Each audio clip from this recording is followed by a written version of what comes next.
Okay, so now we're going to take a look at how we can predict the spontaneity of a reaction by using a new quantity.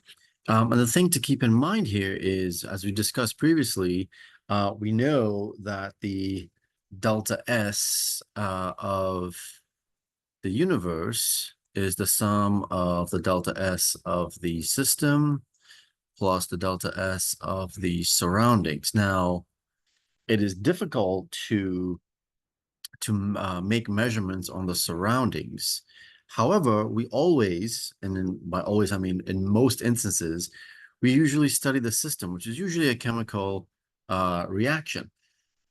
So for all practical purposes, it's very difficult to actually make measurements on the surroundings itself. So instead, what we can do is we can rearrange this equation, and we can modify it such that the quantities that are in there are related to the things that we actually measure, which are related to the chemical reaction, typically, that we are studying. So we know that for a system, for reaction or system to be spontaneous, the delta S of the universe needs to be greater than zero, right? The change of entropy for the universe needs to be greater than zero. So what we can do is we can substitute for the delta S of the surrounding, because we know, so recall, the delta S of the surroundings is the negative value of the delta H of the system divided by the temperature. So we can take this and simply substitute it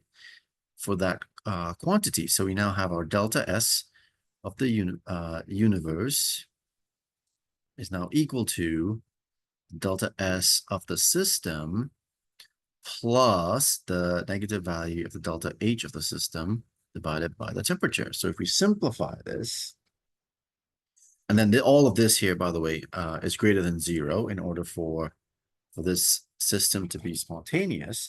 So what we end up with, if we multiply both sides of the equation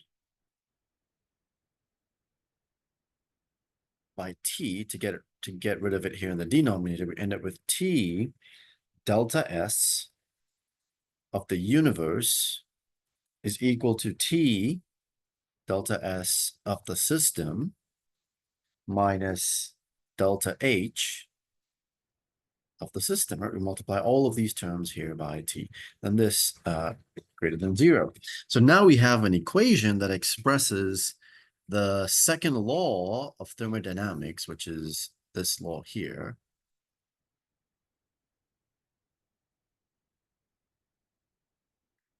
In terms of only the system. Right, so we don't need to make measurements on the surroundings now, which is historically difficult to do.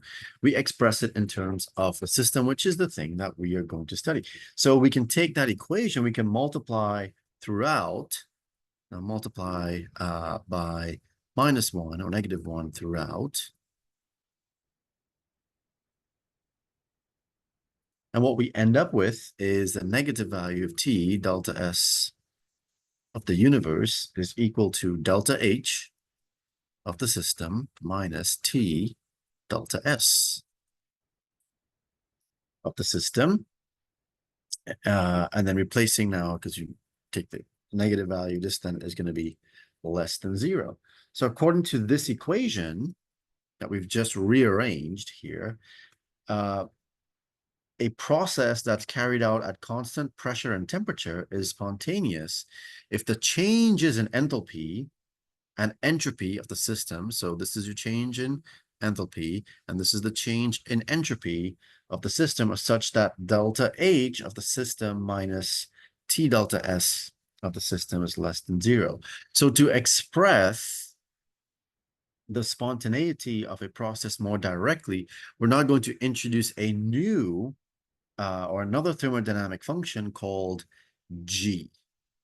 So G is known as Gibbs free energy. And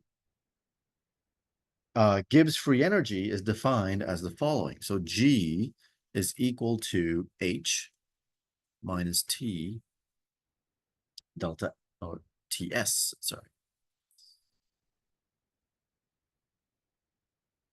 And each of the terms in this equation, this new equation here, is connected to the system.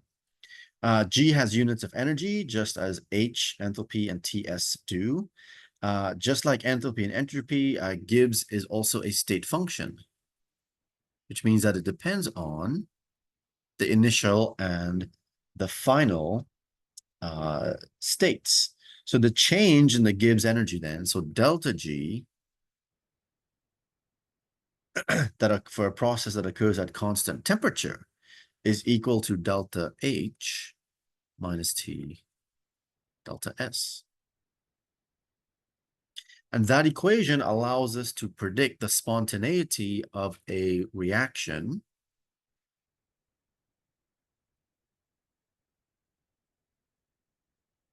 using the change in enthalpy, the change in entropy, and the absolute temperature. Things that we can easily measure or we can easily calculate instead of having to worry about the surroundings.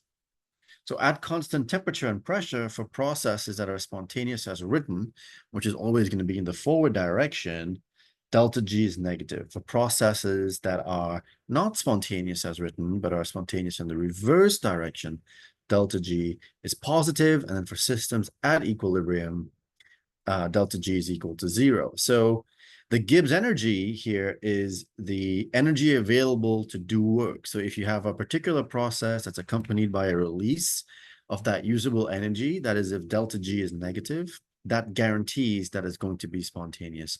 And there's no need to consider what happens then to the rest of the universe. So this is where now this Gibbs free energy is what we're going to use to help us determine the spontaneity of a reaction.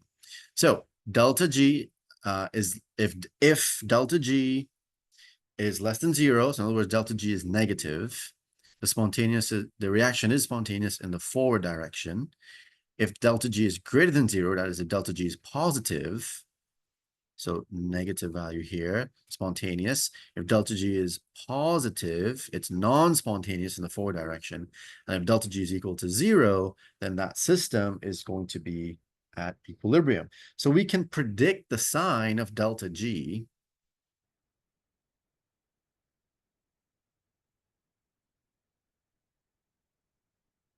if we know the signs of delta H and delta S.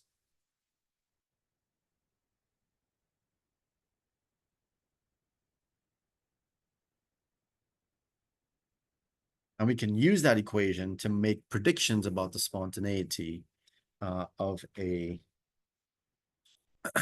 reaction.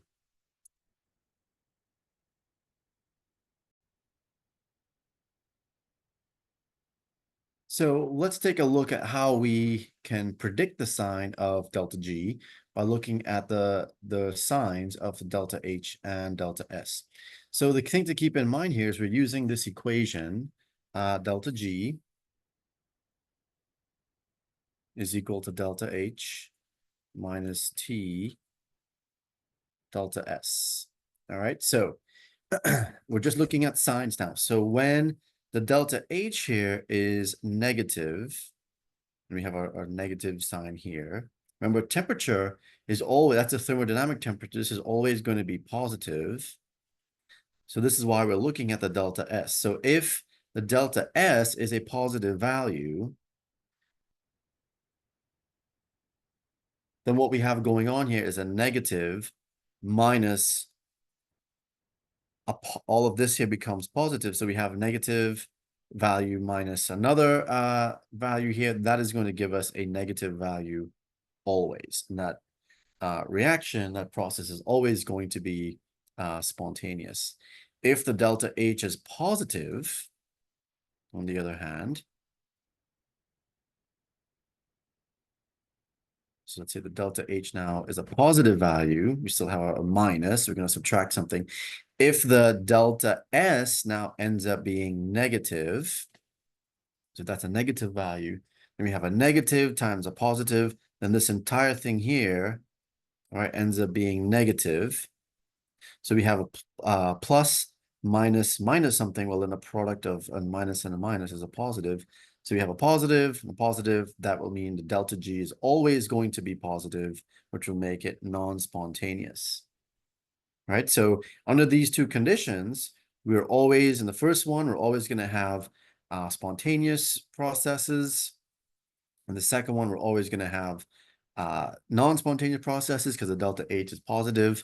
What about if we have both the delta H and the delta S are both negative? So now it is going to depend on which of these two terms are going to win out. So if the delta H here now is negative, and then the delta S is also negative, right? Then we have this positive times a negative here is going to give us a negative value. And then we still have our negative sign.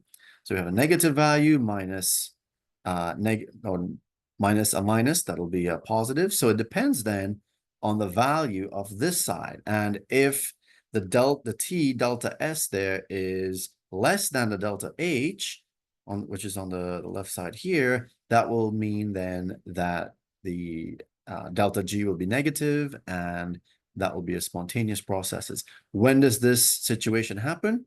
At low temperatures. The opposite would be true.